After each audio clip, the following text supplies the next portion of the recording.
दरम्यान आताची एक मोठी अपडेट, जेडीएसचे प्रज्वल रेवण्णा पराभूत झाले आहेत। जेडीएसचे प्रज्वल रेवण्णा यांचा पराभव झाल्याची माहिती समोर येते। कर्नाटकमधून जेडीएसचे प्रज्वल रेवण्णा यांचा पराभव झाल्याची माहिती समोर येते। प्रज्वल रेवण्णा यांच्यावर आरोप आहे, सेक्स स्कॅन्डलचे आरोप त्यांच्यावर करण्यात आले होते। हजारो व्हिडिओ त्यांच्या समोर आलेले होते। कामवाली बाईपासून ते त्यांच्या कार्यकर्ते असतील किंवा अशा महिलांवर त्यांनी रेप केल्याचा आरोप करण्यात आला होता। असे हे प्रज्वल रेवण्णा जे निवडणूक झाल्यानंतर फरार झालेले होते, देश सोडून ते जर्मनीमध्ये गेल्याची माहिती समोर आलेली होती। ते जेडीएसचे प्रज्वल रेवण्णा पराभूत झाल्याची माहिती समोर येते। आताची सगळ्यात मोठी आणि महत्त्वाची बातमी, प्रज्वलवर महिलांचं शोषण केल्याचा आरोप आहे आणि तसे अनेक व्हिडिओ समोर आलेले होते। त्याच्यानंतर गुन्हा दाखल झाला आहे। एसआयटीच्या कस्टडीमध्ये ते सध्या आहेत।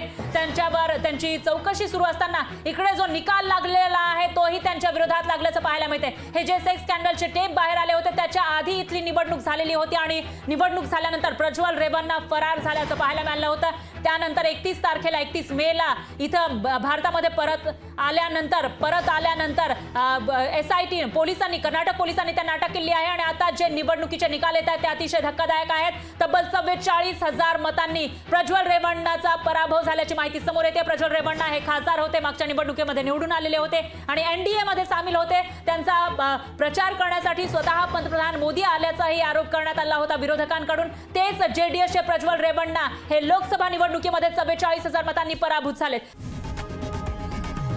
लोकशाही मराठी ऐका, पहा, जागरूक रहा।